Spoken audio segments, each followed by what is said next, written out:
उच्चारण स्थान में हम देख सकते हैं कि क ख ग घ अंग यानी कि क वर्ग का, और अ आ ह विसर्ग अनुस्वार, विसर्ग और अनुस्वार कंठ से बोला जाता है। च छ ज झ य ई ई य और बड़ा वाला स जिसे आप बड़ा स कहते हो तालु से बोला जाता है।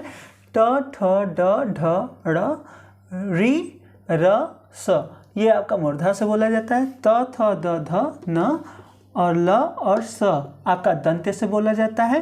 प फ ब भ म उ आपका ओष्ठ से बोला जाता है। और व आपका बचा था इसमें, तो वह आपका दंत प्लस ओष्ठ से बोला जाता है। जब भी आप वह बोलोगे तो जीभ आपके अंदर के दांत को टच करेगा और ओठ भी आपस में सट जाएंगे, तो आपका दंतोष्ठ हो जाएगा।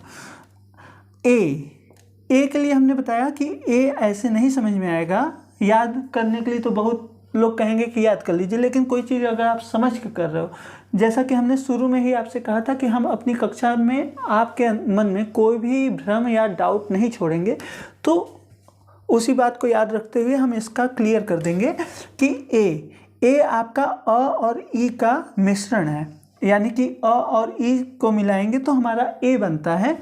तो उसी तरह अ हमारा कहाँ से बोला जा रहा है, कंठ से बोला जा रहा है। आप यहाँ देख सकते हैं अ यहाँ है और अ कहाँ से बोला जा रहा है, कंठ से बोला जा रहा है। और इसी तरह छोटी ई आपका कहाँ से बोला जा रहा है, तालु से बोला जा रहा है। तो कंठ और तालु और बड़ा ए जो होता है, मतलब ए जिसे कहते हैं, ये अ प्लस ए से ही बनता है, तो इसका जो आएगा वही उसका रहेगा और कंठ का ये है ही।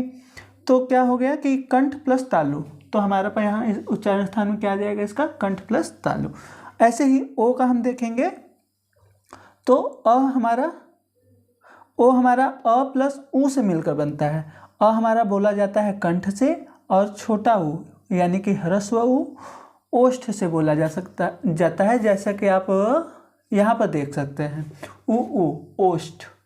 और क्या है अ फिर से यहाँ से देखिए कंठ, तो दोनों मिलाएंगे कंठ प्लस ओष्ठ, तो कंठ ओष्ठ मिलाएंगे कंठोष्ठ आप लिख सकते हो। फिर क्षत्रिय संयुक्त व्यंजन आप देखो, क्षत्रिय ये किसका मिश्रण होता है, क और मूर्धन्य स का, इसका नाम ही है मूर्धन्य स। तो क आपका कंठ से बोला जाता है और मूर्धन्य स मूर्धा से, तो इसका उच्चारण स्थान भी कंठ प्लस मूर्धा ही आएगा। इसी तरह त्र आपका कहाँ से बोला जाता है, त आपका दंत से बोला जाता है और र आपका मूर्धा से, तो दंत प्लस मूर्धा हो जाएगा।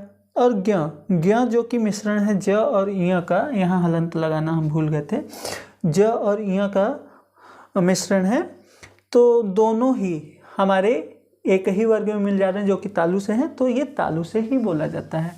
और आपको इसे याद करने का तरीका सीखना है तो आप हमारी अगली कक्षा का इंतज़ार करिए। अगली कक्षा में हम इसको बखूबी याद करने का एक एक सूत्र बता देंगे, संस्कृत आधार पर इसका सूत्र है, तो उसे आप माइंड में रख सके। अब ऐसे आप जैसे इसको देख रहे हो क ख ग घ अंग अ आ ह विसर्ग अनुस्वार, तो इसमें कंठ में हम भूल जाएंगे कि हमारे इसमें कितने 1 2 3 4 5 6 7 8 9 10 ठो हम याद कर पाएंगे तब तो वो हमारा सूत्र पर है। कोई भी चीज़ सूत्र पर अगर हो जाता है तो वो चीज़ हमको याद हो जाता है। तो इस सूत्र को जानने के लिए आप हमारी कल की कक्षा को अवश्य देखें और हमारे इस चैनल को ज़्यादा से ज़्यादा लाइक, सब्सक्राइब और शेयर कीजिए।